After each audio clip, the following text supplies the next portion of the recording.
Robert the doll has been heralded for over a century as being one of the world's most haunted and most dangerous dolls. So dangerous, in fact, that he is currently housed within a glass case inside of a fort. Accounts of devastating curses spread like wildfire amongst many individuals who have visited him, particularly those who have treated him with disrespect. Speculation and conjecture abound as to how he came to be a vessel for the spirit realm. Some doubt he has attachments or any special powers at all, that he's just a doll. However, over 20,000 apology letters to him adorn his current home, and they not only serve as expressions of regret and pleading for forgiveness and Robert's mercy, but also as cautionary testimonials to the powers that he is widely believed to hold. The doll has been blamed for heart attacks, strokes, car crashes, series of diseases, runs of exaggerated bad luck, financial ruin, and even deaths. You likely have heard of the famous YouTubers and paranormal investigators Sam and Colby. After their visit to Robert, Colby, just 26 years of age at the time, was diagnosed with cancer.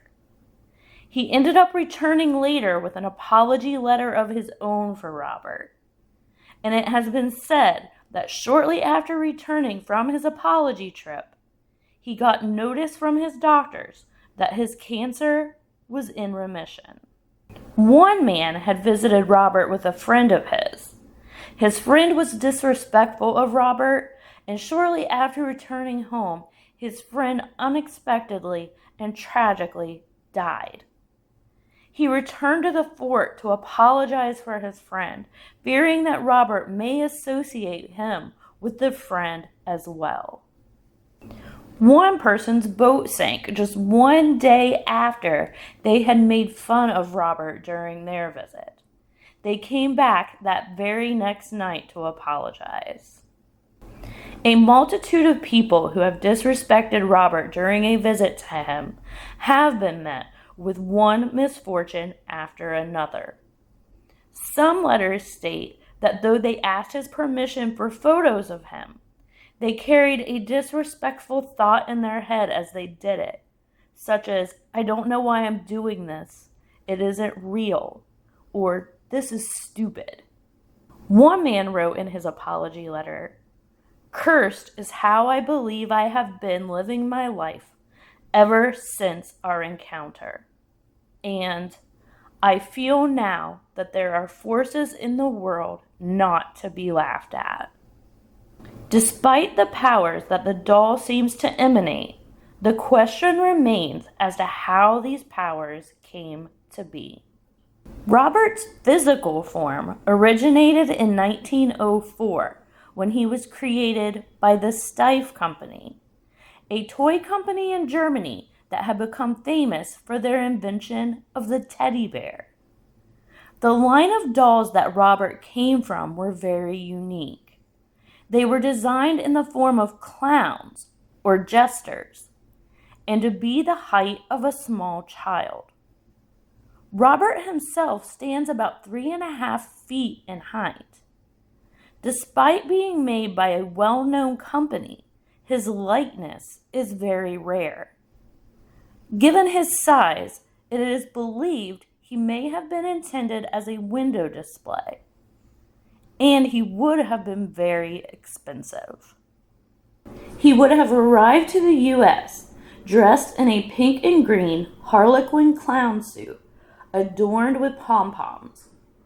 He is stuffed with wood wool, known as Excelsior stuffing, and covered in felt.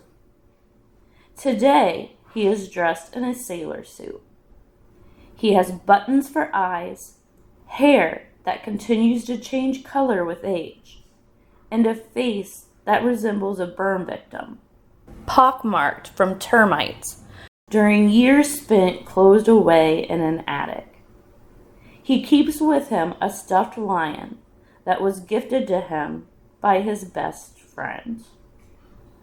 After his creation in 1904, he was purchased by a prominent family in Key West, Florida, Dr. Thomas Otto, a third-generation doctor, and his wife, Minnie Otto.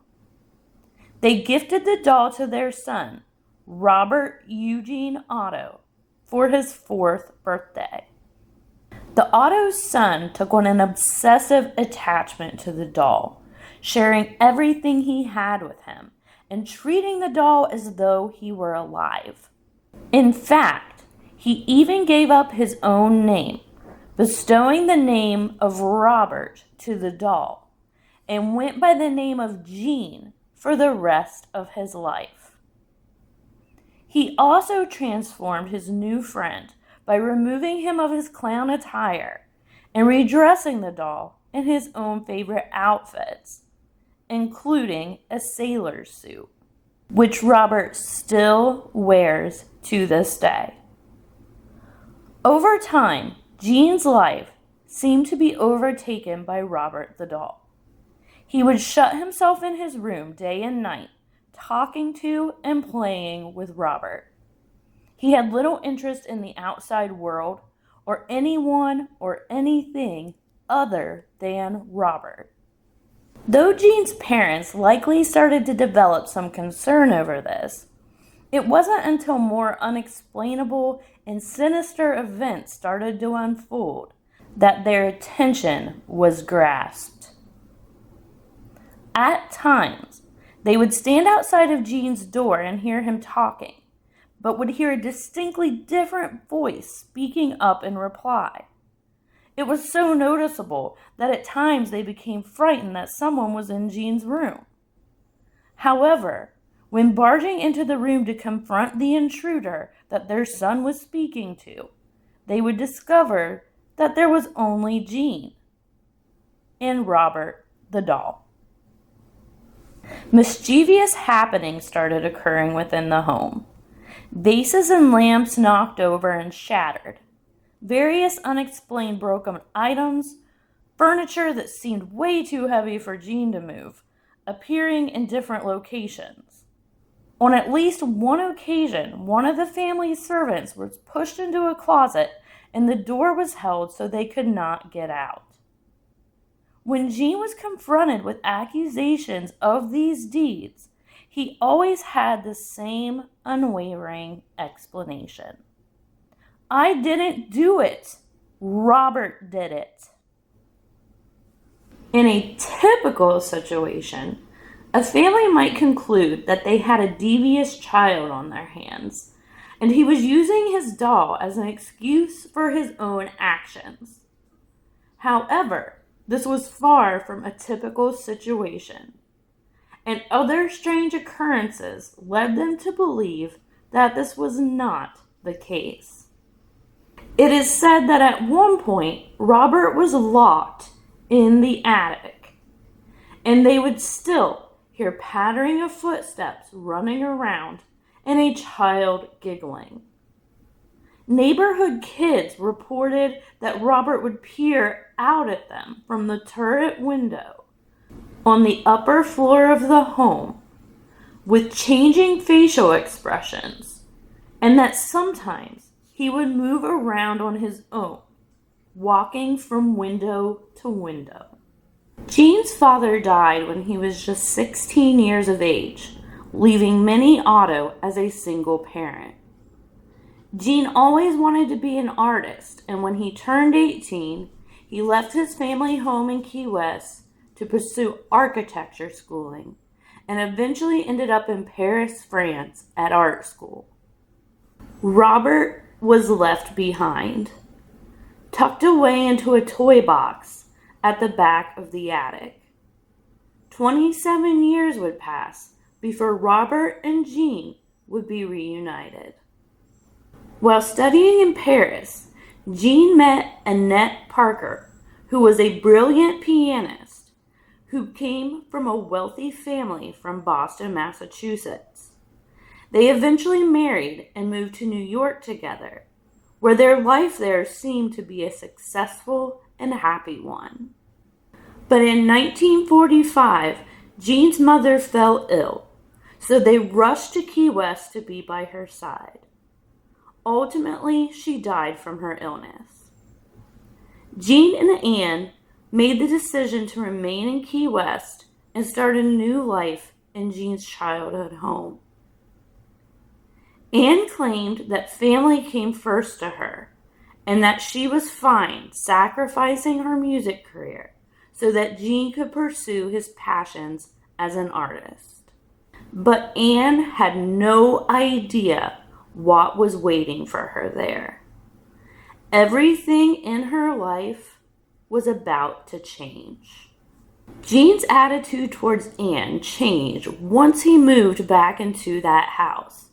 He told her that she was not permitted to pursue her piano career anymore and is quoted as telling her, "I'm going to be an artist and you are going to be the artist's wife."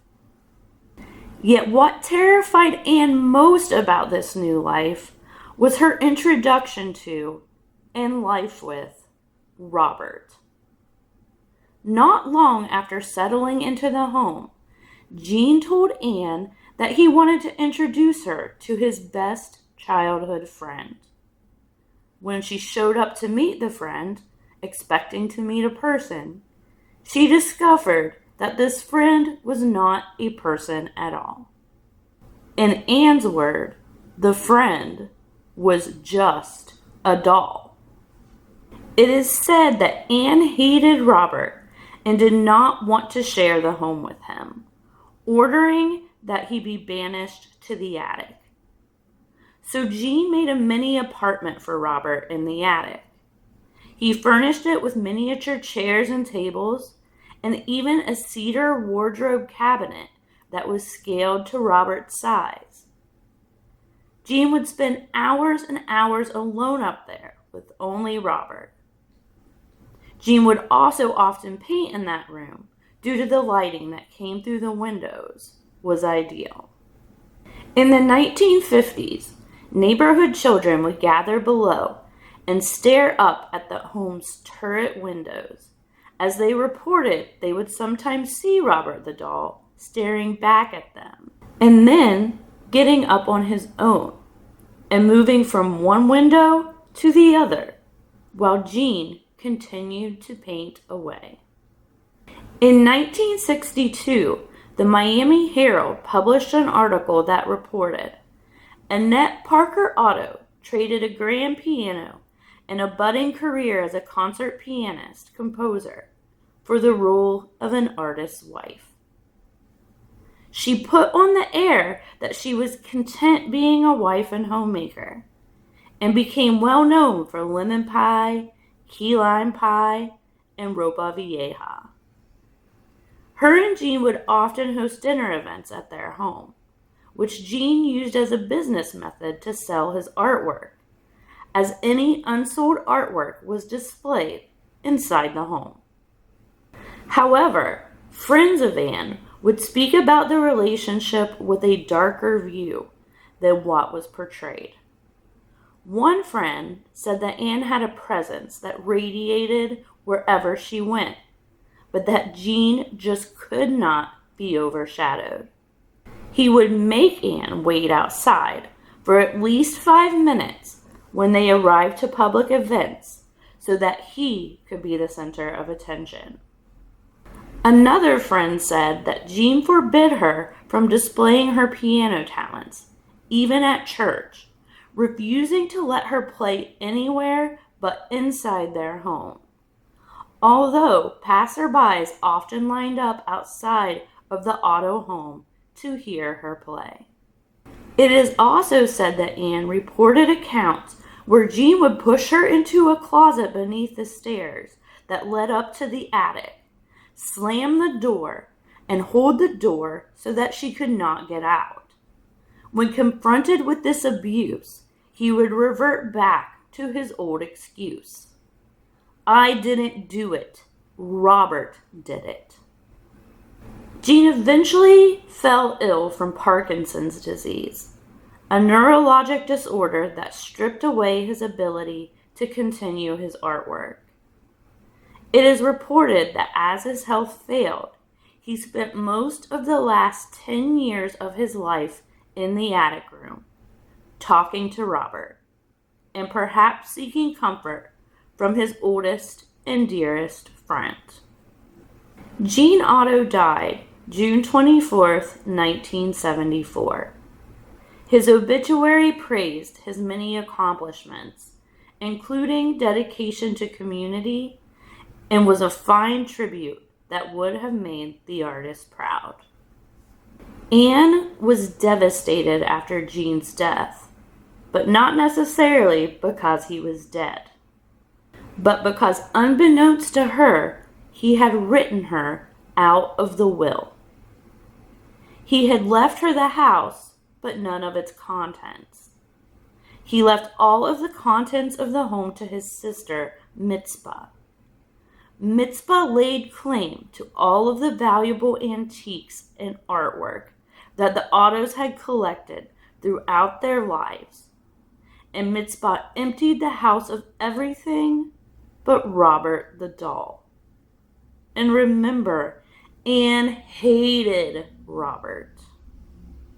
Anne ended up selling the home and moved back to Massachusetts to live with her sister. Signs of a woman's scorn laid in her leave. She had Jean's grave plot covered in concrete rather than brick as he had wanted, and is quoted as saying, "It is good enough for him." She also left Robert the doll alone in the empty home, shut inside a cedar chest on the second floor. Before she left, she stated, "That doll was Jean's best friend. Of course, he never had any other friends."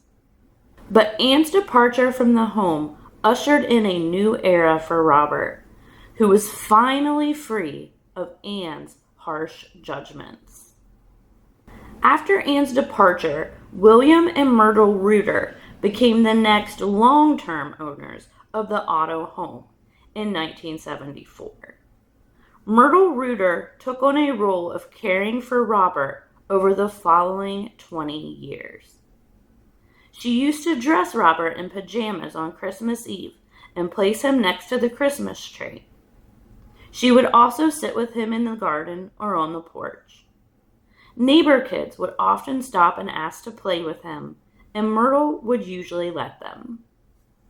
Two men who rented out the Otto house in the mid-1970s had regular encounters with Robert. They reported that there was constant noise coming from the room that he was kept in. Sometimes it was a little kid's laughing, and other times sounded like someone rummaging around. When going in to check out what was going on, they would sometimes find that the doll had moved. At first, they blamed one another, thinking that the other must be playing practical jokes. However, they started noticing other changes with Robert that no joke could explain. Sometimes his head would turn to look in a different direction, or his facial expressions would change right in front of their eyes. It was even said of Robert's facial changes, there was some kind of intelligence in there. The doll was listening to us. The Reuters sold the house in February of 1980 and took Robert with them to their new home. However, after moving to the new home, Myrtle herself eventually started having strange encounters with Robert. In 1994, Myrtle showed up with Robert to the Fort East Martello Museum in Key West. A director over the fort met with Myrtle, noting that she was casually dressed as though she had been doing housework, and that the doll lay in her arms, unwrapped and unprotected. She seemed very much disheveled. Her statement to him was, "This is Robert. He is part of the Otto family. I can't stand him being in my house anymore. He's haunted." She went on to describe how she locked Robert in a room after noticing that he was moving around on his own. After that incident, she claimed Robert locked her into a room. She did not want to sell him. She did not want anything in exchange for him. She just wanted him out of her possession. Perhaps she chose the fort to surrender him to because they kept a museum of artifacts and potentially haunted items there. Or perhaps she felt that he needed to be more contained. Jean was one of the people who helped design the interior of the fort, along with members of the Historical Society in the 1960s. So it's interesting that Robert made his way there. But just 3 months after ridding herself of Robert, Myrtle Reuter unexpectedly died at the age of 62. Whether it was a natural death or revenge from Robert, the world will never know for sure. But based on his history, many certainly speculate a sinister curse was cast her way. The fort itself was a Native American burial ground before it was a fort, and it is believed that there is a lot of spiritual energy around the mound of land. But because the land was built up, it was regarded as a prime location for a fort. Its construction started in 1862 to help defend Key West from a potential Confederate naval attack. But the structure was never completed or armed because advances in artillery made its design obsolete before its completion. Instead, it came to house and quarantine people who fell ill to the yellow fever epidemic, becoming the last stop for about 600 people who succumbed to the disease after being sent there. The tunnel system of the fort, now referred to as the yellow fever tunnels, were an ideal place to store the dead bodies because it was cooler and drier than the hot and humid land of Key West that existed outside of its walls. Since 1950, the fort has operated as a museum showcasing Key West's history, military artifacts, art, and local culture. Today, the Yellow Fever tunnels also contain a haunted item collection. It was the first museum established in the Florida Keys. Once Robert took up residence at the fort, employees started witnessing peculiarities with Robert for themselves. Sometimes they would find his chair had moved, or find him in a different position than they had left him. A line of filament was even added by museum staff to attempt to keep Robert in his chair. Some employees felt fearful of Robert's gaze and got to the point where they did not want to be in the building with him around. So they moved him to the artifact storage room. For 2 years, visits to Robert were by appointment only. But by mid-1996, a local ghost tour was encouraging guests to visit the doll. As the number of people requesting time with Robert increased, he was placed on permanent display. Ever since then, the public has been able to encounter what those closest to him had known all along. Robert is indeed more than just a doll. And the fort itself has never been the same. Balls on his case have been thrown. Foam batteries and other batteries quickly drain in his presence. When one person took a Polaroid photo of him, all of a sudden, all of their film started spitting out of the camera. During my visit to Robert, a history video announced that over 20,000 people, by last count, have written in letters of apology, asking for forgiveness and for their curse to be lifted. As the video said this, a green flashlight that was on top of Robert's case started going on and off on its own. The video also addressed a question that has been asked time and time again. How did Robert become haunted? Many theories exist.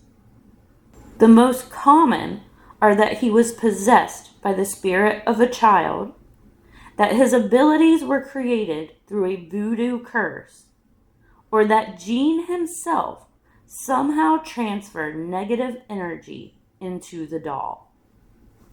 In the book Robert the Doll by David Sloan, Sloan says, one commonality exists in every version of the tale. Robert has abilities not normally associated with inanimate objects. Let's examine some of the theories. The theory of voodoo and the angry servant. Gene's grandfather, Dr. Joseph Otto, was born in Germany, the country where the doll was made. He was of noble lineage that can be tracked back to Otto the Great of Prussia. In Joseph's older age, he became blind and took on the help of a servant named William Abbott. William was a mulatto Bahamian and was married to a woman named Emmeline, who was a black Bahamian. After Joseph's death, Emmeline served the Otto family, predominantly through helping to care for the Otto children. It is said that Gene and Emmeline were very close, and that even in his later stages of Parkinson's, when other parts of his mind was failing him, he would still speak of her. But mystery shrouds Emmeline Abbott and her relationship with the Ottos. It is documented through census records that somewhere between the years of 1900 and 1910, she birthed a child who was subsequently deceased. The records do not indicate a cause of death or even age or sex of the child. There are also records that indicate Emmeline initiated a lawsuit against the Otto family after the death of Thomas, Gene's father.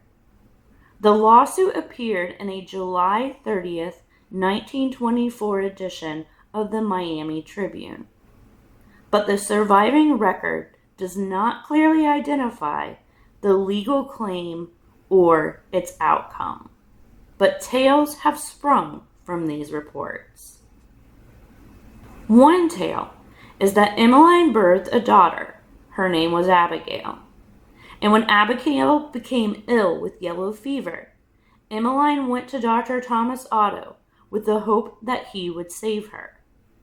Some versions of this story say that Thomas just simply refused to help her daughter, relaying a conflict of interest, given that she was employed by him.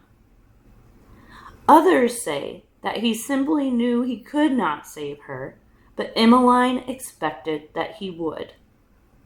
And some have even speculated that the child was actually conceived through an affair between Emmeline Abbott and Thomas Otto. Overwhelmed by grief and anger at the loss of her child, Emmeline had nowhere to turn but to her faith, and she practiced Santeria. As the story goes, she went to her priestess and was told to get an item that meant a lot to Abigail so that they could try to speak with her. Emmeline brought Robert the doll. One theory is that during the interaction, the spirit of Emmeline's deceased child entered the doll. Another theory is that during the ritual, Emmeline's negative, angry energy inadvertently opened a portal into the doll. A portal into which entities can now travel back and forth, in and out, at will. In another strange twist to the Otto Abbott story, burial records from the Key West Cemetery show that Emmeline and William Abbott are interred near Thomas Otto in the Otto family plot. A shared plot between blacks and whites at the time was rare and indicates an unusual intimacy between the two families. Yet, for unknown reasons, many Otto chose to be buried outside of the Otto family plot. The mirror theory. Some have speculated that the doll somehow collects negative energy and then returns it to its owner. Think about all of the people who have treated Robert with disrespect or negativity, only to have negative events reflect back to them. Jean had a known history of putting blame for any unfortunate or mischievous events on to Robert. And it has even been said, everything that was negative was put onto that doll. Is it possible that Jean projected so much energy onto the doll that it took on a life of its own? Or is Robert misunderstood? Imagine going your whole existence with people blaming every bad thing on you. The enchanted forest theory. Okay, so this one is a little less known, but I find it intriguing. Robert is actually stuffed with a wood wool called Excelsior. One of the places that the Steiff Company sourced its wood wool from was Germany's Black Forest, which is the setting for many of the Grimm brothers' fairy tales. It is also the place where Paracelsus wrote about elemental spirits. It is also interesting to consider Robert's original form of a clown or jester. A jester is often one of the strongest symbols of mischief, one that involves playful chaos, trickery and cleverness, and rule breaking. In mythology and literature, the jester often walks a line between innocent prankster and dangerous trickster. And whether they're harmless or dangerous depends on their intent. David Sloan, regarded as an expert on all things Robert, says he believes that Robert was enchanted from the moment he was created. In October of 2025, I ventured to Fort East Martello in Key West, Florida, to visit Robert. My night started with a public event called the Robert the Doll Experience and ended in a private paranormal investigation where I was able to spend time with Robert alone. When I visited Robert, he was about to turn 121 years old. Prior to my visit, I had done some research on him, and I had always been told there are rules. And the number one rule was that you must ask Robert permission to take his photo. But when I arrived, the museum staff instructed us not to ask his permission. They explained that by asking permission, you are actually surrendering power to him. It conveys that you don't have the free will to do it yourself, and you are essentially inviting the entity in and giving it a choice over your life and how you are living it. And they pointed out that just because we asked didn't mean he was giving us permission to do so. How would we know if we truly did have his permission?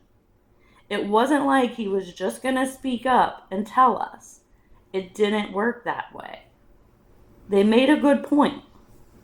As we were seated, Robert sat inside his glass case, cloaked in a white sheet. Prior to unveiling him, the museum staff gave one final instruction. Be very careful with how you behave around Robert. Be cautious not to offend him. If you feel you may have offended him, apologize. Make sure he knows you are sorry. Write him a letter if needed. Robert gets about 3 letters a week, and they do read them to him. I found myself very conflicted. Every video I had watched, every blog I had read, people were begging for mercy because they felt they broke a rule. They had not asked permission. Then it made sense to me that the way to properly interact with Robert isn't actually about asking permission, but instead about being respectful. So I did not ask permission to take his photo or to film him or to even spend time in his presence. I instead treated him with kindness and respect and held the hope that he would mirror the same back to me. Be sure to watch my paranormal investigation with Robert the Doll in the Fort East Martello Museum to see my interactions with Robert caught on camera. And remember, it was just me and Robert at times. Jean and Robert's childhood home is still standing, home to 2 generations of Ottos and the residence of Robert the Doll for over 70 years. Its address is 534 Eaton Street. Aside from the Hemingway house, it is the most photographed home in Key West. It is now a bed and breakfast called the Artist's House. And to this day, it has plenty haunted accounts of its own. I also stayed in the Artist's House during my visit to Key West. Hit subscribe so you don't miss the very active investigation that I also did while there.